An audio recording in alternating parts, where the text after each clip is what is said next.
ሰላም የአራድዬ ዩቲዩብ ቻናል ፋሚሊዎች መተናል ከቻሳ ብለናል። አራድዬ የዩቲዩብ ቻናል ከተፍ ብለናል። ሰዓታችንን ጠብቀን ዛሬ እንግዲህ በአንድ ርዕስ ተከስተናል። ቤተሰቦቻችን እንግዲህ አራድዬ ቻናል ከፍ እንዲል ሰብስክራይብ እያደረጋችሁ ላይክ እያደረጋችሁ ይሄ ቪዲዮ ስንት ላይክ እስቲ ቤተሰቦቻችን ደገፍ በስንት ላይክ ያለው ዝም ብሎ በአምስት ማጃቸውን የሚያማቸዋል ለወንዴ ቀንሼለታለሁ 5000 ላይክ እንዲያገኝ እንግዲህ ትብብራችሁ እንጠይቃለን። ዛሬ ስለ ቅምጥ ሴቶች አንዳንድ በህብረተሰቡ ውስጥ የማይወሩ ነገሮችን እኛ ደፈር አንዳንድ በህብረተሰቡ ውስጥ የማይወሩ ነገሮችን እኛ በድፍረት እናወራለን። እዚህ ጋር ግን እኛ ስናወራ ከራሳችን እይታ ብቻ ከራሳችን ኦፒኒየን አይደለም ኦፒኒየን ከዛ ተነስተን ነውና ሀሳብ የምንሰጠው። ዛሬ ቅምጥ ሴቶች እስኪ አንዳንድ ባለትዳር ወንዶች በተጨማሪ ከትዳራቸው በተጨማሪ ቅምጥ ሴቶች ሰው ወንዶች አሉ። በጣም ምንም ጥያቄ ማለት የለው እንደ ፋሽን ተደርጎ የተያዘ ነገር። ለምን ያው እኛ ብዙ ነው የምንኖረው፣ አንዳንድ የምንመለከታቸው ነገሮች አሉ። እኔ እንደውም ወንድ ሊገርም ነገር 2 ቅምጥ ያስቀምጠ ሰው እንዳቀምስታለሁ አቅም ፍራንክ በደንብ ጠንከር ያለ ፍራንክ ካለ 2-3 ታረቀው ነው። ከኔ የማውቀው ሰውዬ የሚገርም ነገር ሁለቱንም በጣም በሚገርም ሁኔታ ሁለቱንም ጎረቤት ለጎረቤት ተከራይተው ነው ያላቸው ማለት ነው። ምን ማለት መሰለህ ሰውዬው ወደ 5 ልጅ አለው፣ ግን ለምሳሌ ወይ ስራ ላይ የሆነ ቦታ ላይ ብሎ ይወጣል። ግን ሲያደር አንዷ ጋር እኔ በጣም ምን ሲያደር አንዷ ጋር ያድራል ወይ አንደኛው ጋር። በጣም አሜዚንግ የሆነብኝ ነገር ምንድን ነው? አንደኛ እነዚህ ሰዎች ቅምጦቹ ጎረቤት ለጎረቤት ናቸው።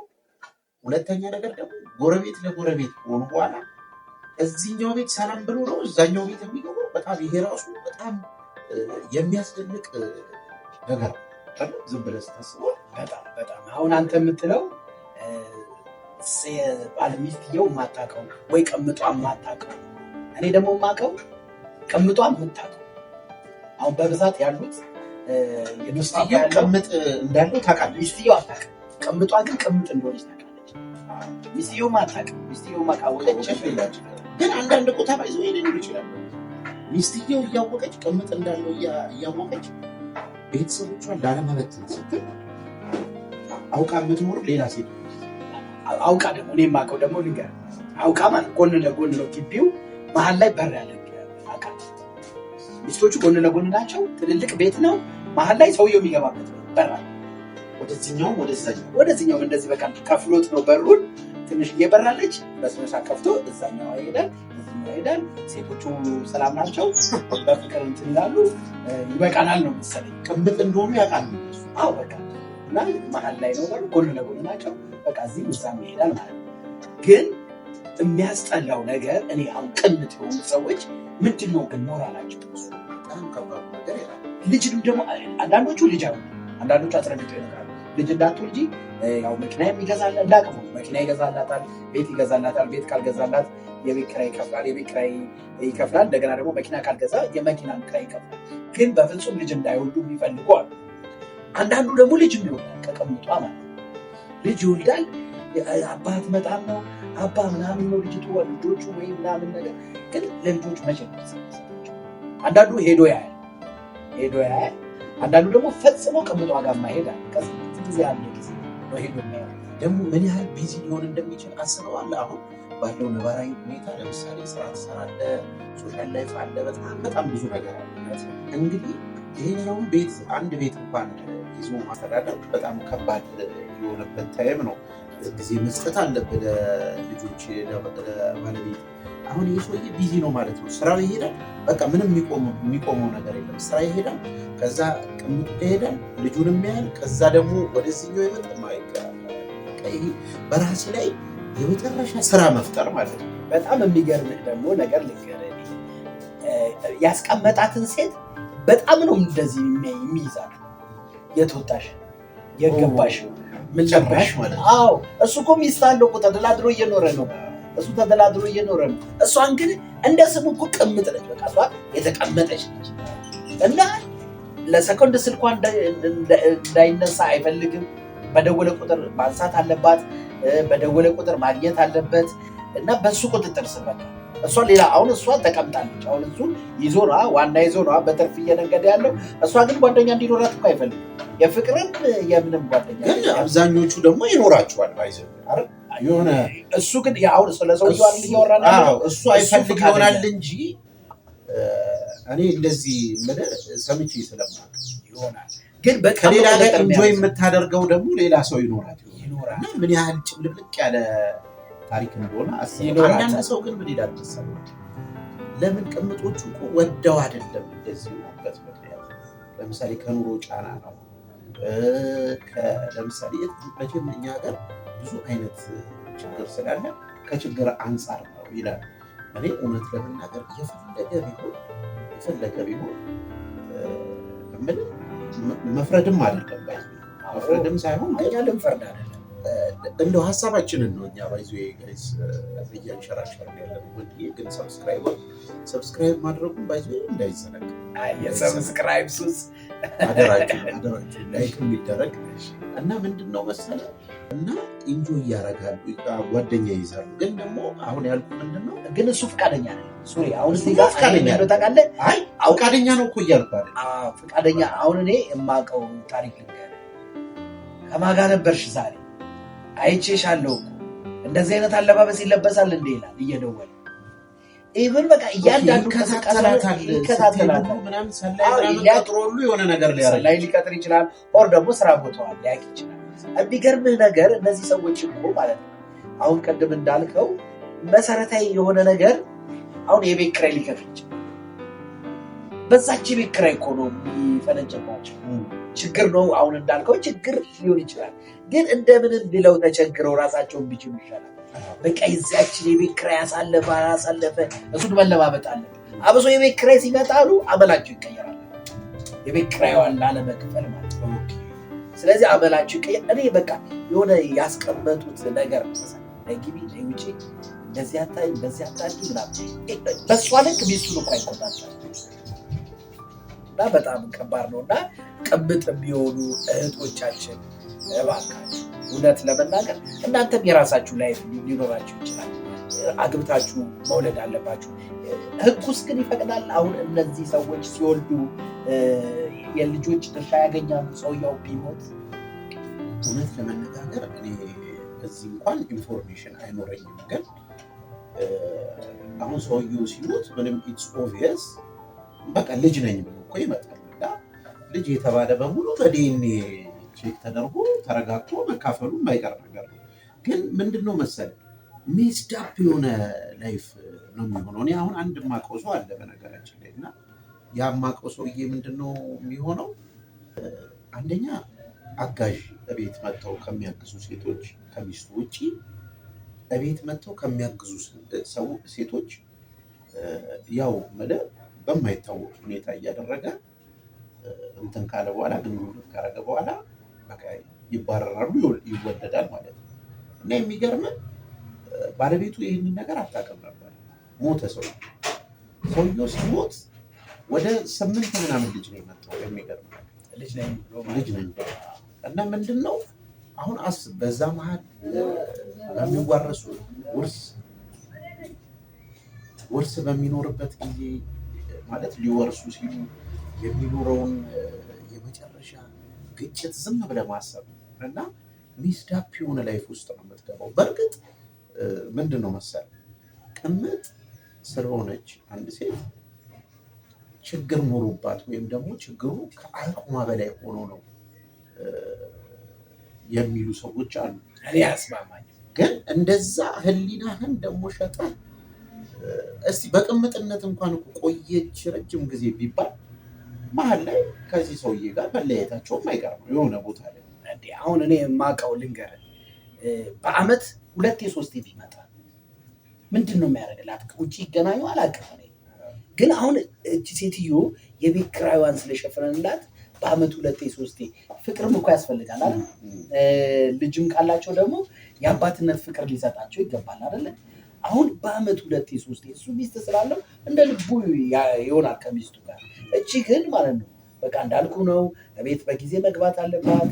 እሱ ከሚላት ውጭ ምንም ማድረግ የለባት። ጥሪ፣ ማህበራዊ ጉዳዮችን ምናምን እሱ ካልፈቀደውላት ቀምጧል። ግን የሚመጣው በ2 ዓመት ነው። ግን ደግሞ በቃ ሌላ አይነት ቁጥጥር እንደ ሚስት አይነት ሚስቱን ይቀና ይሆናል። እንግዲህ በቅምጡ ይቀና ይሆናል። እሱ እንዳስቀመጠው ማለት ነው እሷም ታስቀምጣለች ብሎ ያስባል። ያው ፈዝ ያለበት ዘላ አይችልም እና ይቀናል ማለት ነው። በጣም ይሄ ደግሞ በጣም የሚያስገርም ነገር ነው። ጭራሽ እንግዲህ ከሱም ብሱ በጣም እንዳገባት ሴት ሆኖ እኔ ለነገሩ ሽማግሌ ሆኖ እንደው ከቅምጥ ከሚለው ርዕሳችን እንዳንወጣ እንጂ እንዴት ሆነ መሰለህ ሽማግሌ ሆኖ የሆነው እኔ ለማውቀው ሰው ለወንድ ነው ለሴት ሽማግሌ ወንድ ከሆነ ለወንድ ለወንድ ሴት ተጀመረ ጋይስ የላኩልኝ ነው መልሻለሁ እንዴ ሎጋ አይደለሽ እንዴ ምንም ጥያቄ የለውም። ምንድነው መሰለህ ሽማግሌ ተላከና ሽማግሌ ሆኖ የሄደው ሰው እጅግ በጣም ባለሀብት ሰው በጣም ፍራንክ ያለው ሚሊዮነር በስርዓት የማውቀውን ስቶሪ ነው ማለት በኋላ ምን ሆነ ሽማግሌው ከአመታት በኋላ ከባለመግባባት ከልጁ ጋር ተለያዩ። እሷ ተለያየች ማለት ነው። ስትለያይ ሽማግሌው አገባ። የሙሽራው ሽምግልና የሄደው ሰውዬ ግን ይህንን ለብቻው እናውራ ይሻላል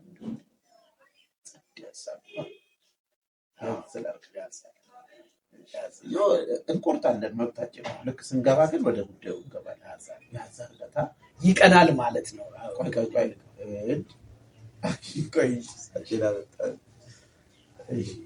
ጸድ ነገር ነው መነጫ ለፍላፊ ስለሆንክ የሚገርመው ነገር ማለት ነው ሱሬ ቅምጥ ላረጋት ሴት ከሚስቱ የበለጠ ነው የሚቆጣጠር። ከሚስቱ የበለጠ የት ገባሽ፣ የት ወጣሽ፣ ምን በላሽ፣ ምን ጠጣሽ፣ ምን ለበሽ፣ ከማጋነሽ፣ ወዴነሽ፣ እንዴነሽ ሚስቱን እንኳን በዚህ ልክ አይቆጣጠር። ያ ማለት ይሄ አሁን እሱ የመቅናት መብት አለው። ይቀናል ማለት ነው እኮ በጣም እንግዲህ አስተዳድራታለሁ፣ ገንዘብ ያው ኢንቨስት አድርጌያለሁ፣ ኪራይ ከፍላለሁ የሚለውን ነገር በማሰብ ነው እንግዲህ እንደዚህ የሚሆነው። ግን ይሄ ራሱ በጣም ትልቅ ሞራል ይፈልጋል እንደዚህ አይነት አስተሳሰብ ውስጥ ለመግባት። ምንድነው መሰለ ወንድ አሁን ቅምጥ ደረጃ አንድ ሰው የሚሄድበት ምክንያት ምንድነው ካልከኝ በጣም ትንሽ የሚመስሉ ምክንያቶች ናቸው ብዬ ነው የማስበው። እውነት ለምን መሰለ ለምሳሌ ትዳር ማለት በጣም ከተለያየ ቦታ ከተለያየ አስተዳደግ የመጡ 2 ሰዎች ናቸው። መለያየትህን አጥበህ መስማማትህን ተቀበለህ አስፍተህ ይዘህ ነው የምትኖረው። አንድ ሆኖ ከቆይታ ብዛት እኮ ባልና ሚስት መልካቸው ለአንድ እየሆነ እንደሚሄድ መልካቸው፣ ጸባያቸው፣ ሁሉ ነገራቸው እኮ አንድ እየሆነ ነው የሚሄደው ማለት ነው። ስለዚህ አሁን እዛ ጋር ምንድን ነው እኮ እሱን ነው መለኩ 2 የተለያዩ እሱን ልልፈልግ 2 የተለያዩ ሰዎች ናቸው። አሁን ለምሳሌ በወሲብ የማይጣጣምበት ብዙ ምክንያት ሊኖር ይችላል። ከባለቤቱ ጋር የተለያዩ ምክንያቶች ሊኖሩ ይችላሉ። ግን እነዛም ምክንያቶች ሄደህ እያሳለፍክ በመሄድ ነው የሚሆነው እንጂ ሌላ ጋር ስለሄድክ አዲስ ታሪክ ታገኛለህ ማለት እኔ ዘበት ማለት ምንም አይደል። አዲስ የምታገኘው ነገር ሊኖር አይችልም። እንደውም ያለህን ነገር እያሳመርክ እያስዋብክ ከትዳርህ ጋር አብረህ መቀጠል ነው የሚሻለው እንጂ ቅምጥ ስላስቀመጥክ ሌላ ደግሞ ራስ ላይ ጥምጣም ማምጣት ነው። ኢቭን እንዴት ነው የምትተኛው? በቃ ማለት የፈለገ ጨካኝ ሰው ነኝ ብትል ምንም የማያስብ ሰው ነው ቢባል ራሱ ተኝቶ መቃዠቱ የማይቀር የሆነ አሁን ትይዘኛለች ወይ አሁን አትይዘኝም ማለት አሁን ቀደም ለመናገር እንደሞከርነው ችግርማ ሊኖር እኮ ይችላል። ሰው ግን ያለውን ችግር መፍትሄ የሚሆነው ቅምጥ መያዝ አይደለም። ከሚስቱ ጋር ተነጋግሮ ችግሩን መፍታት ነው የሚሻለው። እሺ እዚህ ጋር ያለውን ችግር ሊፈታ ቅምጥ ያዘ እንበል። 2-3 የሚይዙትስ ምን እንበላቸው? 2-3 ቅምጥ የሚይዙ አለ አይደለ? ይሄ አመል ነው። ይሄ ሱስ፣ ይሄም በርበሬ ማጠን ወይ ደግሞ ብቻ ከባድ ነው። ለምን መሰለህ? በርበሬ ማጠን በላይ ምን እናደርገዋለን? ምንም በበጋ ለጋለን ነበር በርበሬ ይበላል። ለራስ ክብር መስጠት አለብህ። አሁን አንተ ገላህን ማለት ነው እዚህ ጋር ሚስትን አቅፈ እዛ ጋር ቅምጥን አቅፈ እዛ ጋር በረኛው ወንክ ማለት እኮ ነው። ይሄ በቃ በረኛ ነህ ማለት ነው። እና ከባድ ለአንተ ራሱ የሆነ ጓጉተህ አሁን ለምሳሌ አንድ ሚስት ካለች በቃ ጓጉተህ ናፍቀህ ትሄዳለህ። ከቅምጡ ጋር ውሎ ሲመጣ ሚስቱ ጋር ምን አይነት ፊሊንግ ነው? ያን ያህል ነው የሚሆነው እንዴ። እነዚህን ሴቶች በሙሉ እኮ ጋይስ ማስተናገድ ራሱ ማለት በቃ ስራ ነው የሚሆንብህ እኮ። አሁን ለምሳሌ እውነት ለመናገር ስም ቢሆን ዝም ብለህ የምታረገው ነገር አይደለም። እኔ ምንድነው የሚመስለኝ በግሌ ያለኝ ሀሳብ፣ አንድ የምትወዳት ሴት አለች። ከእሷ ጋር በቃ ፍቅርህን ልትገልጽላት ስትፈልግ በቃ መግለጽ ሲከብድህ የተፈጠረውን ለዛ ይመስለኛል። መግለጽ ሲከብድህ በዚህ መልኩ ማለት አብራችሁ ኢንጆይ በማድረግ የምትገልጸው ነገር ነው ሴክስ እንጂ ዝም ብለህ ብድግ ብለህ እንትን የምትለው ነገር አይደለም። እንደዛ ከሆነ እንደውም እኮ ስራ ነው የሚሆነው አይደል? ስራ ነው የሚሆነው። እንደገና ደግሞ ማለት ነው አሁን ለምሳሌ እኔ ሚስቶችስ እንዴት አያውቁም? አሁን ከሷ ጋር ግንኙነት አድርጎ መጥቶ ማታ ከሷ ጋር ሲያደርግ ባልና ሚስት ስትሆን እኮ እያንዳንዱ ስሜትን እኮ ትተዋወቃለህ አይደለ? እንደወሰለተባት እንዴት ነው እንደው ችላው አውቃ ካልኖረች በስተቀር እኮ እዛ ውሎ እዚህ ሲመጣ ልዩነት አለ። እውነት ለመነጋገር ስንፈልግ የተነሳሽነትም ልዩነት ይጠፋዋል። ስንቱ ጋር ይነሳለታል ይሄ ሰው እንግዲህ በግፊም አይነሳም። አሁን 3 ቅምጥ ቢኖረው በስንት ቀን ሊሄድ ነው? አንዳንዱ ቶሎ ቅምጣቸውን የሚያገኙ ሰዎች አሉ። አንዳንዱ ደግሞ እንዳልኩ በአመት 2-3 ይሄዳል፣ የሆነች ብር ይከፍላል። ከዛ በኋላ በቃ በቀኝ ግዛት መያዝ። ወደፊትስ ምንድን ነው የሚሆነው ነው? አሁን የሴቶቹ መጨረሻው ምንድን ነው? እሱ ነው ያገባሉ። ይሄማ በቃ እሱ ካልተዋት እኮ ይሄማ ሜስዳፕ የሆነ ህይወት ነው። እንዴት አድርጎ ለማግባትም እኮ ሴቶቹም ለማግባት በጣም ያስቸግራቸዋል። ለምን ብትል የተዘበራረቀ ህይወት ነው የሚኖረው። በዛ ላይ ደግሞ ሚስቶችም ካወቁ ዝም የማይሉበት ነገር ይመጣል።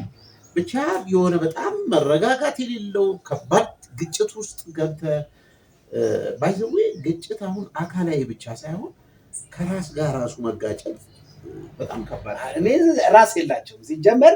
ሰው ከሚስቱ ውጭ ቅምጥ ካስቀመጠ እኔ ከራሱ ጋር ይጣላል ብዬ አላስብም። በቃ ይሄ ራሱን የጣለ መጀመሪያ ሲሄድ ከሚስቱ ጋር ራሱን የጣለ ሰው በቃ ይሄ ሰውዬ ከሚስቱ ውጭ የሄደ ሰዓት ላይ ነው ሰውዬው ይጸጸታል ብለህ ነው? ሱሪ አይጸጸትም። የሰው ልጅ አይደል ትንሽ ጸጸትም ከቤት እንደፈለገ እንትን ይላል። እኔ የሚገርመው ወጣቶችን ነው ደግሞ የሚይዟቸው ለቅምጥ ማለት እነዛ ወጣቶች ነገስ ብዙ ተስፋ ያላቸው አያገቡም እኮ። አሁን ሰውየው የእሷ ህይወት መስመር ልታስይዘው የምትፈልገው ሰውየው ሲተዋት ብቻ ነው። ሰውየው ካልተዋት እኮ አብራ ነው የምትኖረው። አታገባ ምን አትል። ሲወልዱስ አባቴ ስትል በቅምጥ ለወልድኩሽ ልትል ነው ለልጇ። እሱም በጣም ሌላ ራሱን የቻለ ደግሞ አስቸጋሪ ነገር። ሁሌ በስልክ ታገኘዋለች ምናምን የት ነው ያለው ውጪ ነው ምናምን ሊሏቸው ይችላል። አሁን እነዚህ ልጆች ወይ ሲተዋት ሰውየው ቅምጥ ተብየዋል ሲተዋት አሁን ምንድን ነው? ከዛ በኋላ ሊያገቡ ነው? ተወኝ ሊሏቸው ነው ለልጆቻቸው? ምንድን ነው ሊያስተምሯቸው የሚችሉ? በቃ የወደፊት እኮ ህይወታቸው የሚወሰነው በአስቀመጠው ሰውዬ። እሷ ምንም ማድረጋቸው ኢቭን ራሱ እኮ ቤት መቀየር እንደማይችሉ ታውቃለህ? ቤት መቀየር አይችሉም። መውጣት መግባታቸው ማማት ሌላ ቦታ ምናምን የመሄድ መብት የላትም አይደል? ከሱ ጋር እስካለች ድረስ ነው። ከሱ ጋር እስካለች ድረስ ከፋይሱ ስለሆነ ቤት ልትቀይር ስትል ለምንድን ነው ነው? ለምን ሌላ ሰው ጋር የምትሄድ ነው የሚመስለው? የቤት ምርጫቸውም ራሱ በራሳቸው የሆነ ከከተማ ወጣ ያለ ቦታ፣ ድብቅ ቦታ፣ ሰው ማያገኛት ቦታ ምናምን ነው የሚያስቀምጣት ራሱ ማለት ነው። እና በቃ እንዳለ እንቅስቃሴያቸው በአስቀመጠው ሰውዬ በአስቀማጩ ስር ነው እንግዲህ የሚሆነው ጉዳዩ። አሁን ምን መሰለህ እኮ እንዴ አሁን ቅድም ያው እንግዲህ ሄደንበታል ሀሳቡን። ያው እንግዲህ እኛ የራሳችንን ሀሳብ ማህበረሰብን የመገንባት አይደለ የራሳችንን ሀሳብ ሰጥተን ማህበረሰብ ቢጠቀምበት ብለን ያሰብነውን ነገር ነው እንግዲህ ወደ እናንተ ለማድረስም ይህን ዩቲዩብ ቻናል እየተጠቀምንበት ያለ። እኛ የተሻለ ነገር ኖሩን ሳይሆን ያው ምልከታችንን ሰው በየጓዳው የሚያወራውን ነገር አደባባይ አውጥተን እስኪ በቃ እንትኑንም እንስበር ብለን ነው ሰው እንዲወያይበት። አሁን ለምሳሌ ቅምጥ የሆነች ሴትን የምታውቅ ከሆነ ብታናግራት ምን ያደርግልሻል? አንቺ ነገረ ልጅሽ አይረባም። የአንቺ ወደፊት ህይወትሽስ ምንድን ነው? አስበዋል? 20 ምናምን ዓመት ወጣት ልጅ የ60 ዓመት ሰውዬ ቅምጥ፣ የ50 ዓመት ሰውዬ ቅምጥ አርጓት ምን በላሽ፣ ምን ጠጣሽ፣ የት ወጣሽ፣ የት ገባሽ እያላት እንዴት ነው ነገ እኮ ዕድሜ ያልፋል። ነገ እኮ ዕድሜዋ ሲያልፍ እንደው ትጠያየቃለህ አይደለ? የሆነ ጓደኛ ስትይዝ ከዚህ በፊት ፍቅረኛ ነበረሽ ወይ ምናምን ስትል አዎ አንዱ አስቀምጦ ነበር ልትል ነው። ቅምጥ ነበርኩ ነው የምትለው። በጣም ከባድ፣ ለወሬም ለነጋሪም አይመችም። ስለዚህ አትቀመጡ። ተነሱ ሂዱ። አሁን ደግሞ እኔ የምጨምርበት አንድ ነገር ልንገር ወንድ ምን መሰለህ፣ ለምሳሌ እቺ ልጅ መቼም ሰው ሲኖር ማፍቀር አለበት። ፍቅር እንግዲህ የተሰጠህ እግዚአብሔር የሰጠህ አንድ ኔቸር ያንን ስሜት ራሱ ኤክስፒሪየንስ ማድረግ ልምምዱን ራሱ መኖር ህይወትን የሚያጣፍጥ አንድ ነገር ነው። ፍቅር የለም አይደል? እዚህ ውስጥ አስቀምጧል። እሱን ነው ለመጣል የፈለጉት እሱ ጋር ምንድነው? ምንድነው እሷ ይህን ሰውዬ ፈልገው አይደለም መቼም በቃ የሆነ ለሰርቫይቫል ነው ለመኖር ሲባል ብቻ የተደረገ ነገር ነው የሚሆነው። ምንም ፍቅር የሌላት ሰው ነው እያያዘች ያለችው። እና ያ በራሱ በነገራችን ላይ ፍቅር ከሌለ ሰው ጋር ለአንድ ሰከንድ ራሱ ሻይ መጠጣት በጣም የሚያስታውቅ ነገር አለ። እንኳን አንሶላ መጋፈጥ ፍሬንድ መሆን ትችላለህ ምናምን፣ ግን እሱ እንደ ፍቅረኛ እያየ እንደሚወድ ሰው እያየ አንተ ግን ሳትወደው ሳታፈቅረው ምንም ስሜት ሳይኖር በዛ ላይ የሚያረጋቸውም ነገሮች ሊያናድዱ ሁሉ ልትናደድበት ሁሉ ትችላለች። እሷ ስትደውል ያለው እዛ ጋር በመቀመጡ ልትናደድ ሁሉ የምትችልበት ሁኔታ አለ። እሷ እኮ ስትፈልገው አታገኝም አይደል? ኢቭን እሷ ብትታመም ልጇ ቢታመም እንደማታገኘው ታውቃለህ። እሱ ሲፈልግ ብቻ ነው የሚደውል። ስለዚህ በእሱ መልካም ፍቃድ የተመሰረተ ህይወት ነው የምትኖረው ማለት ነው። በቃ እንዳለ እሷ በቃ ዝም ብላ እንትን ነች። እሱ ነው በቃ በሪሞት የሚያንቀሳቀስ እንደ ፓፔት ነች፣ በቃ አሻንጉሊት ነች። እሱ ነው ዝም ብሎ ወደዛ ሂጂ ወደዚህ ሂጂ ማለት አይነት ልጅ አስበው። ልጅ አሁን ጣሞባት ድረስልኝ ብትለው አይደርስም። እንደገና ደግሞ የሚሰጣቸው ወጪዎች የተወሰኑ ናቸው። የቤት ኪራይ ከሆነ የቤት ኪራይ ብቻ ነው የሚችለው። በነገራችን ላይ አሁን እንደ ባል ይሄ ነገር አለቀ፣ ይሄ ነገር ጎደለ ምናምን ነገር አይሰማም። ስለዚህ ስለ ምግብ ምናምን አይመለከተውም ማለት ነው። እንደዚህ ከሆነ ደግሞ አስቸጋሪ ነው። ሰርቶ ለምግብ ከቻሉ ለቤት ኪራይም ጠንክረው ከሰሩ መሸፈን ይችላሉ። ለማንም ቅብት መሆን የለባቸው ማለት ነው። ምንም ጥያቄ የለም። አሁን ምንድነው እንግዲህ እኛ ይህንን ሀሳብ ስናነሳ ዋናው ዓላማችን ምንድነው? እህቶቻችን በራሳቸው ሰርተው ማግኘት እንደሚችሉ ይገባናል። ችግሮች አሉ፣ ግን ችግሮችን ተቋቁሞ አልፎ በራስ ለመሄድ መጣር ይሻላል። ያኛው ትንሽ ከባድ መንገድ ነው ብለን የራሳችንን ሀሳብ ለመስጠት ነው። ያው እንደ ማህበረሰብ ብዙ ነገሮችን የመበጥረጥ ነገር ይኖራል። ያው እየፈረልን አይደለም። ቅምጦችም ላይ ሆን ያደረገ እኛ አንፈራም። በነገራችን ላይ እኛ ሁልጊዜ እዚህ ቦታ ላይ የምንሰጠው ሀሳብ ሁልጊዜ እንደምንለው የሆነ ሰውን ለመደገፍ የሆነ ሰውን ለመንቀፍ አስቀማጩን ለመደገፍ ቅምጧን ለመንቀፍ ምናምን አይደለም። የግል እይታችን ነው ያለውን ሪያሊቲውን ምን አይነት ነገር ሊያስከትል ይችላል የሚለውን ነገር ለማለት ነው። እንግዲህ በቀጣይ ደግሞ በጣም ቆንጆ ርዕስ መሆን መጣና እንዲሁ ከእናንተ ከምንወዳችሁ ወዳጆቻችን አድማጫችን ተመልካቾቻችን ጋር እንዲሁ ሀሳብ እየተለዋወጥ ጥሩ ጊዜ እናሳልፋለን። እንግዲህ አሁን ይህን የጀመርንበት ምክንያት ሀሳብ ሼር መደራረጉ ክፍት መሆኑ ሌላ እይታዎች የተለያዩት እንዲሆኑ በማድረግ ጉልህ የሆነ ጠቀሜታ አለው ብለን በማሰብ ነው እና ሰብስክራይብ፣ ላይክ፣ ሼር እያደረጋችሁ ቻናላችን አድጎ ሀሳብ እየተቀያየም ሁላችንም ደግሞ የምንቀየርበትን ማለት በሀሳብ አንዱ የአንዱን እየወሰደ ልንቀየርበት የምንችልበትን ነገር ያመቻቻል በማለት ነው። አዎ እኛ አልቋጨነውም ነገሩን፣ የራሳችን ሀሳብ አስተያየት ሰጠን ክፍትን ያደረግነው።